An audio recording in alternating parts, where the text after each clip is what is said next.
Yeah, I'm about to fade away, 'cause every time I wake up I feel like it's Monday, something's going Oleh Romeni semakin dekat untuk resmi menjadi warga negara Indonesia.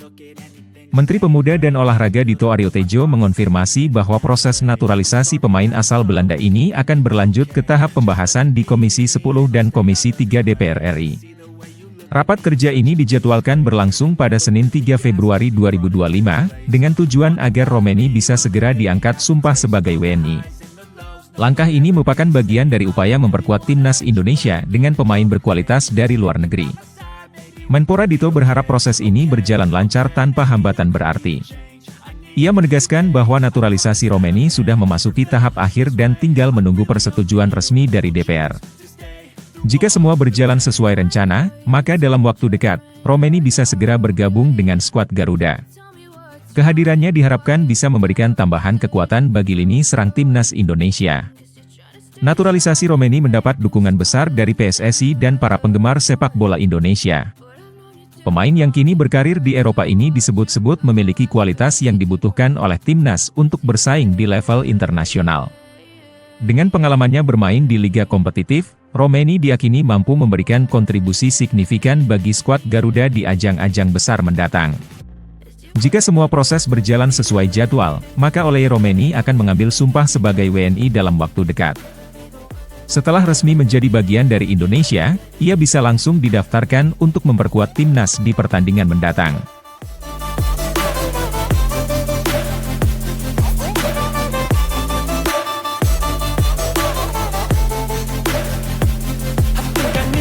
Patrick Kluivert dan tim pelatihnya akhirnya tiba di Indonesia untuk memulai tugas mereka bersama timnas Garuda.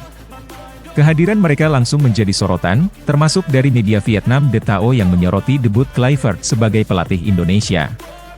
Kedatangan ini penting mengingat Indonesia akan menghadapi dua laga berat di kualifikasi Piala Dunia 2026 melawan Australia dan Bahrain pada Maret 2025.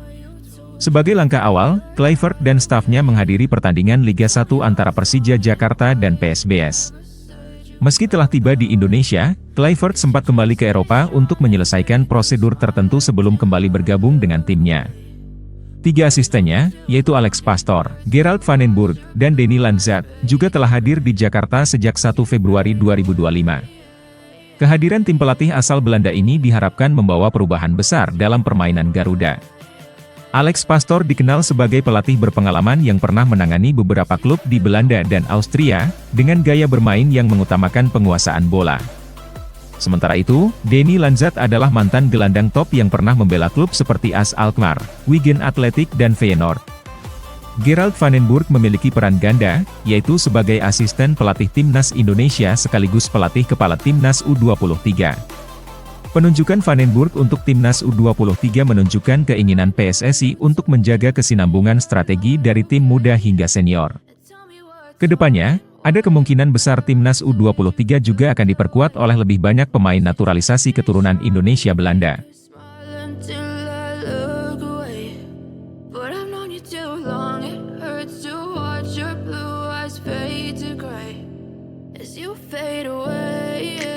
Patrick Kluivert akan mendapat tambahan kekuatan baru untuk timnas Indonesia jelang duel melawan Australia di kualifikasi Piala Dunia 2026. Menghadapi tim kuat seperti Australia, pelatih asal Belanda ini harus menyiapkan strategi terbaik agar bisa mencuri poin. Beruntung, tiga pemain baru yang tengah menyelesaikan proses naturalisasi diprediksi bisa langsung bergabung dan menjadi tumpuan timnas Indonesia. Pemain pertama adalah Oleh Romeni, striker yang kini bermain untuk Oxford United di Liga Inggris. Pemain berusia 24 tahun ini sudah bertemu dengan PSSI dan akan menjalani sumpah WNI pada 8 Februari. Kehadirannya sangat penting untuk lini serang Indonesia, terutama karena Ragnar Oratmangun dipastikan absen akibat sanksi kartu saat melawan Australia. Dengan gaya bermainnya yang tajam dan fleksibel, Romeni bisa menjadi senjata utama di lini depan. Berikutnya ada Tim Gepens, bek muda berbakat berusia 19 tahun yang juga akan menjalani proses naturalisasi pada 8 Februari. Meski masih muda, Tim memiliki kemampuan bermain di berbagai posisi, baik sebagai bek maupun winger. Hal ini memberi fleksibilitas bagi Kluivert jika ingin menerapkan skema permainan yang lebih lebar seperti 4-3-3. Dengan kecepatan dan kemampuannya dalam bertahan, tim bisa menjadi opsi menarik untuk memperkuat pertahanan Indonesia. Terakhir, ada Dion Marks, pemain bertahan yang kini membela NEC Nijmegen U21. Dion bisa bermain sebagai bek tengah maupun gelandang bertahan, menjadikannya opsi ideal untuk menggantikan Justin Hubner yang absen akibat akumulasi kartu. Selain itu, ia juga bisa menjadi pendamping Tom Hai di lini tengah. Dengan kehadiran ketiga pemain ini, timnas Indonesia berpeluang tampil lebih solid dan kompetitif saat menghadapi Australia di laga penting nanti.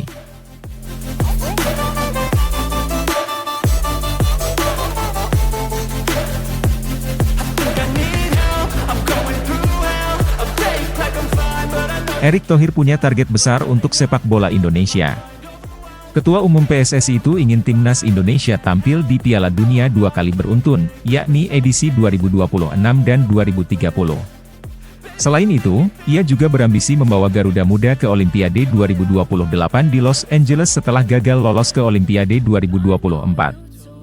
Baginya, sepak bola Indonesia adalah raksasa yang sedang tidur, yang harus segera bangun dan menunjukkan potensinya di panggung dunia. Untuk mencapai target tersebut, Erick menyiapkan rencana besar dari level kelompok usia. Ia bangga karena untuk pertama kalinya dalam sejarah, semua kelompok umur berhasil lolos ke Piala Asia 2024 hingga 2025. Menurutnya, ini adalah momentum kebangkitan sepak bola Indonesia yang tidak boleh disia-siakan.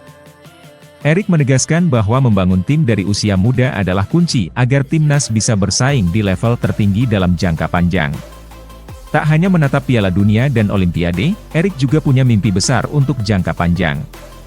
Pada 2045 ia menargetkan Indonesia bisa masuk ke peringkat 50 besar FIFA. Ia yakin target ini bisa tercapai jika ada perencanaan yang berkelanjutan. Namun, ia menyadari bahwa kelemahan utama sepak bola Indonesia adalah manajemen dan kontinuitas. Oleh karena itu, ia ingin memastikan bahwa semua program berjalan seperti maraton, bukan hanya sekadar sprint jangka pendek. Erick juga menekankan bahwa generasi emas saja tidak cukup untuk membuat Indonesia menjadi yang terbaik. Perlu ada sistem yang kuat, pembinaan berkelanjutan, serta dukungan dari berbagai pihak, termasuk pemerintah dan supporter.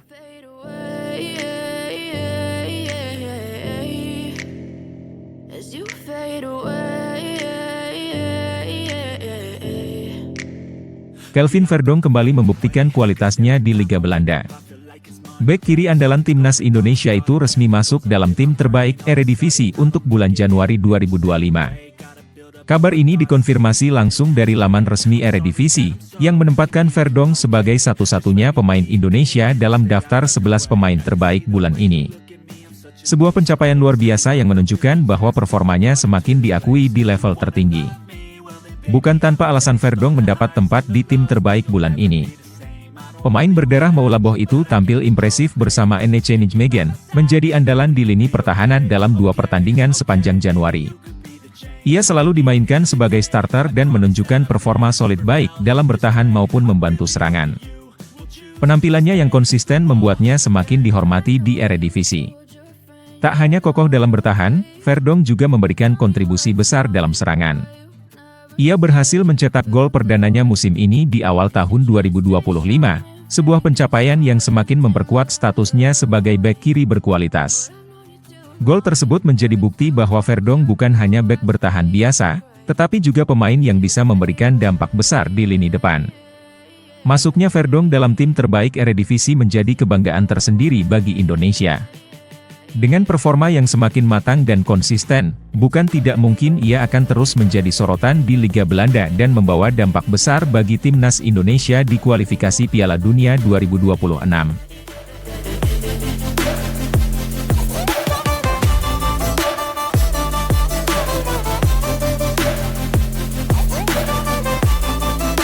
Jay Itzes dikabarkan masuk dalam radar Juventus. Rumor ini pertama kali diungkap oleh jurnalis Italia, Antonello Angelini, yang menyebut bahwa Bianconeri sudah melakukan kontak dengan Venezia. Langkah ini muncul karena Juventus sedang mencari bek baru untuk memperkuat lini pertahanan mereka. Dengan performa solid yang ditunjukkan Itzes, tidak heran jika klub sebesar Juventus tertarik untuk memboyongnya. Menanggapi ketertarikan Juventus, Venezia langsung bersikap tegas. Klub yang saat ini bermain di Serie A tersebut tidak ingin kehilangan salah satu aset terbaiknya dengan harga murah. Oleh karena itu, mereka memasang bandrol tinggi untuk Jay Itzes, yaitu 20 juta euro atau sekitar 300 miliar rupiah. Harga ini dianggap final dan tidak bisa ditawar lagi. Venezia tahu bahwa Jay adalah pemain penting, baik untuk klub maupun timnas Indonesia, sehingga mereka tidak ingin melepasnya begitu saja. Keputusan Venezia mematok harga tinggi cukup masuk akal jika melihat performa Jay Itzes. Sebagai kapten timnas Indonesia, ia dikenal sebagai bek tangguh yang punya kemampuan membaca permainan dengan baik. Selain itu, ia juga tampil konsisten bersama Venezia, yang membuat banyak klub besar mulai meliriknya. Jika transfer ini benar-benar terjadi, Itzes bisa menjadi pemain Indonesia pertama yang bergabung dengan klub sebesar Juventus. Namun, sampai saat ini, belum ada kepastian apakah Juventus bersedia menebus harga yang dipatok Venezia. Dengan bursa transfer yang masih berjalan, segalanya masih bisa terjadi. Jika Juventus benar-benar serius, bukan tidak mungkin Jay Itzes akan segera mengenakan seragam bianconeri.